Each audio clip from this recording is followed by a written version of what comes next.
Now that we have a simple little animation of our coin flipping, I want to go in and make a few changes. Specifically, I want to change the starting location of my animation, the timing of my animation, when these keyframes start and stop, and some of the values, the rotation values. I don't want my coin flipping one rotation. Maybe I wanted to have it spin twice instead of once. So let's go in and start working with our keyframes in our timeline. To do so, the first thing that we need to do is that we need to select our object. If you look carefully, without anything selected, our timeline down here, our dope sheet, is empty. And this can often be a source of confusion because, like, where's my keyframes, man? I just spent a lot of time animating this thing. They're gone. Well, they're not gone. It just filters on what's selected. The timeline is only going to show you the keyframes for the selected object. So easy solution for us, just go up, select the coin, bing, bam, boom. Oh, there's all our keyframes. Pretty great. All right, so I want to go in and start editing the location of some of these keyframes. Maybe I don't want it to start rotating immediately. I want it to move, then rotate, and I want the rotation to finish before it finishes its movements. So here's how we move the location of a keyframe. We don't have to delete these keyframes. We just got to change the location in our timeline when the computer is going to activate these keyframes. So maybe I want my rotation keyframes, my rotation to begin on frame 5 versus on frame 1.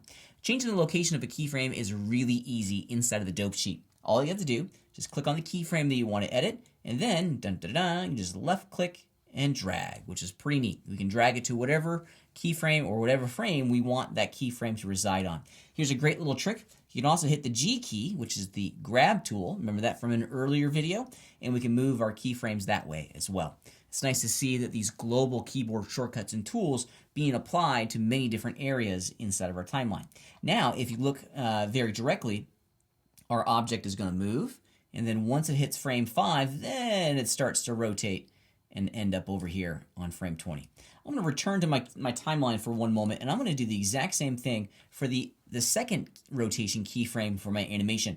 I want it to end right here on frame 15, so it's going to spin twice between frames 5 and 15. Let's go ahead and do it real fast.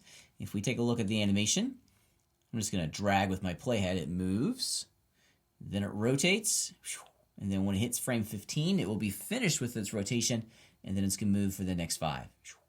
So that's how we edit the location of our keyframes in times. Now, we haven't changed the values inside of the keyframes, and that's something that you need to kind of remember. The location of the keyframes on the timeline they're just markers of when the computer is going to start and stop movement. It doesn't tell the computer what movements to do. Imagine these like little containers, these keyframes. If we were to open up the container, there's gonna be a little data packet on the inside, right? Well, when we move the container, we don't change the data inside. If we wanted to change the value, we gotta open it up, change the value, and then rekey. In the process of our animation workflow in Blender, this is called replacing a keyframe, and let's do this real fast. I'm going to return to my timeline downstairs, and I'm going to move my playhead here to frame 5, okay? And so it's right above the first rotation keyframe for my animation. And if we examine the contents of our properties panel, you can see that the value that's inside of this keyframe, remember, I've opened up that little diamond, I'm looking inside of it, and the value inside of that keyframe is 0 degrees on the Z rotation. If I go forward to frame 15, yeah, check it out. Once again, it's 360 degrees in the second container. Keep that in mind, 360 degrees, one rotation. Well, let's change this to 2 rotations, so 720 degrees, okay? Now, notice that the color here is orange. It's not yellow anymore, and I'll show you why. If we were to play our animation at the moment, check it out. It moves, it hits the first animation keyframe for the rotation, but then it still does just one flip. It doesn't do 2. That's a little weird, isn't it? I changed the value to 720, but it's still doing 360. What's going on? Well, if we return to our properties panel, it's going to tell us specifically what's going on. We changed the value, but we didn't replace the data in the container, right? We opened up the container, we said we'd like you to be 720 degrees, but we never took out the 360. We didn't overwrite it. We didn't replace that information. We didn't save it inside of our little keyframe container. We need to replace the 360 degrees with this new value. Just simply entering it in is not enough. That's step one. Step two is to create a replacement keyframe. And I'm just going to do a right click on that value and we get this cool little context menu that pops up, and we're going to choose replace single keyframes. Don't do this one. This is going to replace all the keyframes that are associated with this channel set. We just want to do replace single keyframe. Now I'm going to click off just for a second so you can see a big difference in the colors of the channels, because this is a nice visual indicator as to what's going on. Right now it's orange, not yellow. Remember, yellow is is when you see yellow here when the computer is telling us that there's been saved data on this frame. It's orange, which is telling us that there's been changed data in the keyframe that has not yet been replaced yet. Let's do it real quick. We'll right click, replace single keyframe, and dun, da, da, da, now it's back to yellow. So we have great confidence that this value, 720 degrees, has been put inside of that keyframe. If we look at our animation, yep, now it spins twice. Spin one, spin two, and then boom shakalaka, there it is. It's spinning twice, which is pretty cool. So we can change the location of our keyframes just by simply left-clicking and dragging them anywhere we want inside of our timeline.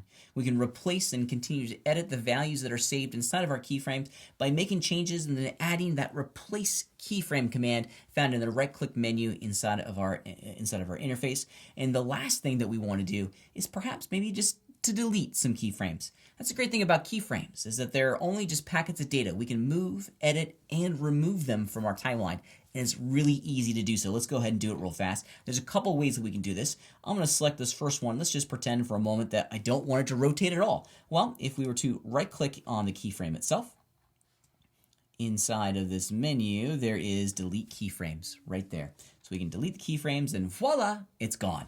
In addition, here's a handy dandy keyboard shortcut. This is another one of those global keyboard shortcuts that you'll see all over the place inside of Blender. If you select your keyframe, hit the X key, it brings up the delete option. And of course, we can delete the keyframes. The X as in X-ray or xylophone, if you will. This is a global command. This is how we delete objects from our timeline, objects from our 3D workspace, objects from our list view and our scene. The X key is kind of like our delete function inside the entire application, and it works very, very well. As you can see, we now have removed all of the rotation keys from our animation. And a simple check of our animation, yep, now we're just moving our little coin back and forth. So that's how we edit the location, edit the values, and delete keyframes right here in Blender.